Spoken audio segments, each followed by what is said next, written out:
Vous êtes enceinte et vous vous demandez quand contacter une sage-femme au cours de la grossesse? Eh bien aujourd'hui, je vais vous répondre. Mais avant de vous répondre, laissez-moi me présenter. Je m'appelle Charline, je suis sage-femme, je suis autrice du livre Le Grand Guide de ma grossesse sereine et je diffuse de l'information de manière ludique et accessible sur les réseaux sociaux sur la grossesse et la gynécologie.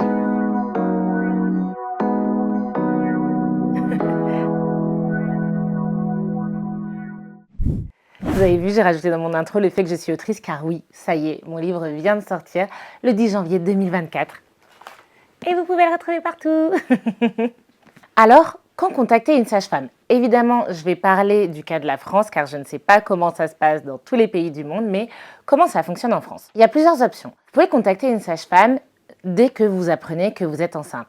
Vous avez votre test de grossesse, pouf, il est positif, et bien à ce moment-là, vous avez le choix de contacter sage-femme, gynécologue ou médecin généraliste. C'est vous qui choisissez. Vraiment, peu importe qui vous allez voir, de toute façon, cette personne, soit elle continuera votre suivi, soit elle va vous orienter. Si ce premier rendez-vous, vous ne l'avez pas fait avec une sage-femme, par exemple votre médecin généraliste, mais que vous allez bien, la grossesse se passe bien, vous avez le droit de faire votre suivi de grossesse avec une sage-femme libérale. Donc vous regardez sur votre moteur de recherche préféré la sage-femme qui se trouve la plus proche de chez vous, vous la contactez et il n'y a pas de date minimum ou maximum pour aller la voir. Enfin, j'allais dire, si vous n'avez vu personne, dans tous les cas, voyez quelqu'un avant 10-11 semaines d'aménorrhée pour avoir des prises de sang à faire et ensuite faire votre échographie du premier trimestre.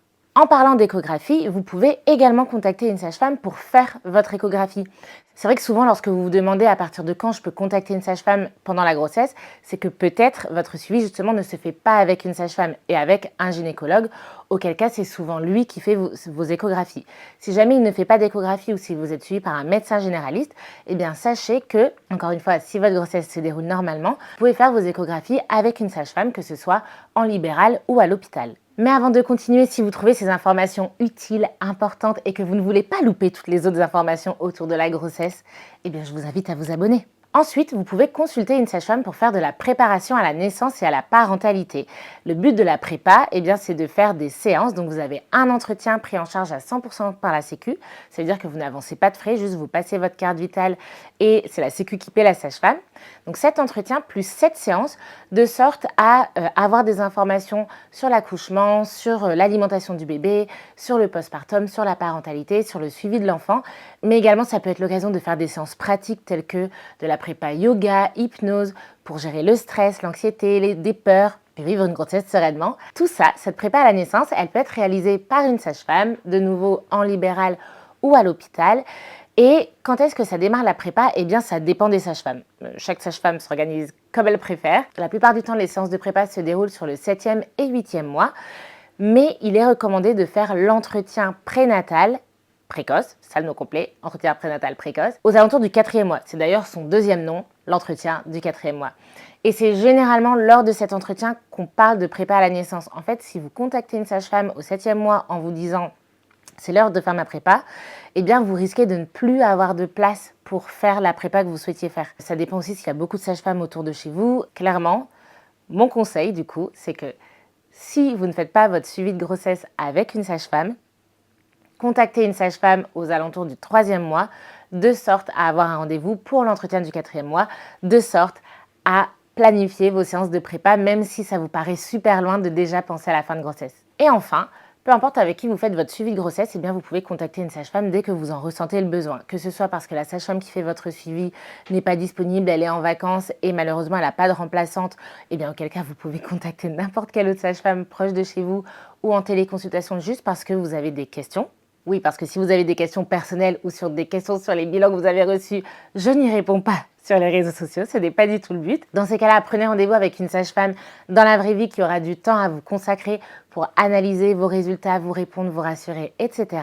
Si vous faites votre suivi avec un médecin généraliste, un gynécologue et que, je sais pas, vous aviez super bien sympathisé avec une sage-femme, peut-être que vous aviez vu précédemment pour X raisons et que vous aimeriez bien en fait juste la voir en plus de votre suivi gynécologique, c'est possible juste pour poser des questions.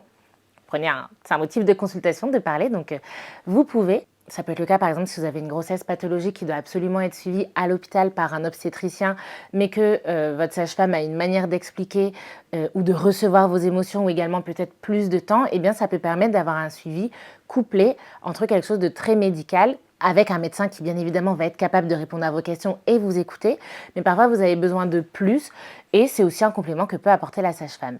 Donc, qu'est-ce qu'il faut retenir? Il est possible que vous ne voyez pas du tout de sage-femme de toute votre grossesse. Mais je vous le déconseille car ça veut dire que vous ne faites pas de prépa à la naissance. Et je pense que c'est important, peu importe si c'est votre première ou votre 15e grossesse, comme il est possible que ce soit la première personne, le premier professionnel de santé à qui vous annoncez votre grossesse, comme il est possible que juste vous la voyez dans le cadre de la prépa à la naissance.